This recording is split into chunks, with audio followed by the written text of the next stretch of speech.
Before I move on to the floor, there's one more thing that I want to do to stay organized. Here in the graph editor, this is my graph for the floor. At the top of the graph, I've got a tab called Untitled 1. If I right-click, I can rename this tab. This will become my Floor tab, and then I can click this plus button to make a new one. I'll be using this for my cloth, so I can rename it and entitle it my Cloth tab. For the cloth, I am also going to make an AI standard surface, and I will immediately call this one Cloth AIS 01, and there are two cloths, so I may wind up with a second cloth. Again, I am going to select my cloth. We'll start with Cloth 01, right-click, and assign material to viewport selection. So that's going to be my cloth. Just like with the floor, there are really three things that I care about. I care about the base color, the specularity, and the normal map. In this case, I'm going to start with the normal map. Now, for the previous demonstration, those three images are three that I made very specifically. So when I look at the normal floor, it's not an image that I generated myself. I don't have the mental capacity to create a normal map. That's something that computers have to make for you. So instead, with the cloth, we're going to be doing something a little bit simpler, something called a bump map. So when I press my tab, I can type in bump, and I will make an AI bump 2D. I will go ahead and attach this to my normal camera. I will go out value to the normal camera. It doesn't have anything connected to it yet, so it's not going to do very much.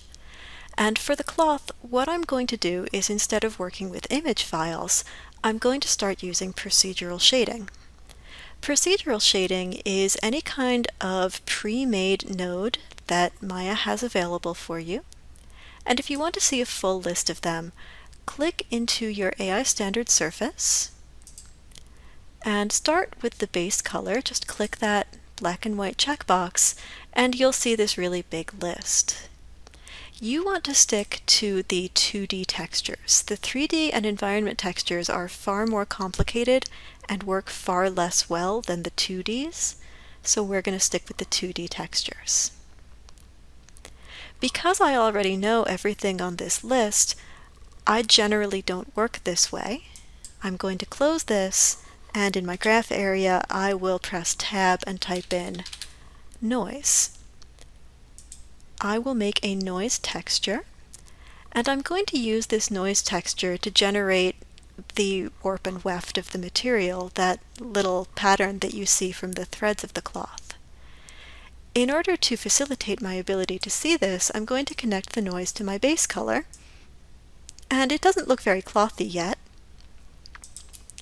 But if I come to my Place 2D node, instead of repeating it one time, I'm going to give it a lot of repeats. I'm going to repeat it 12 times by 12 times. And immediately I'll start to see more of a grid pattern form.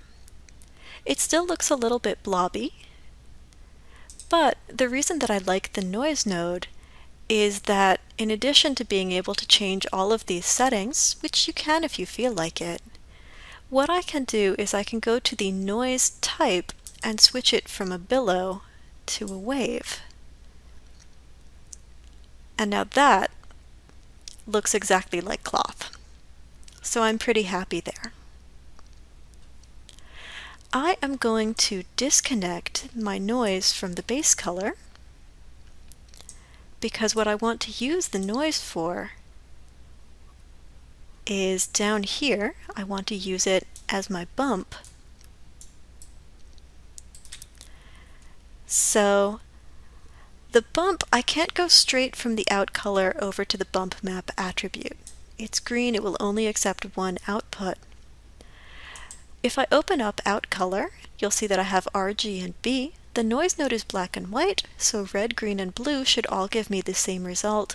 I'll just take out color R and attach it to the bump map. And now my surface will get a nice little bump from my noise node, which is lovely. That's all I wanted it to do. If I pull the render up, you can see that this one now looks a lot more clothy, more fabric-y than this one. So that's great. That is my first procedural shading network. All I have to do is come in and name these nodes that I generated. So this one is going to be cloth noise bump 01 in case I need a 02. Cloth noise place 2D 01 and cloth bump 2D 01. This is also a great time for me to save my scene. I am going to pause this video here so you all have a chance to test out your noise nodes in the base color attribute, disconnect, and then reconnect as a bump which connects to the normal camera.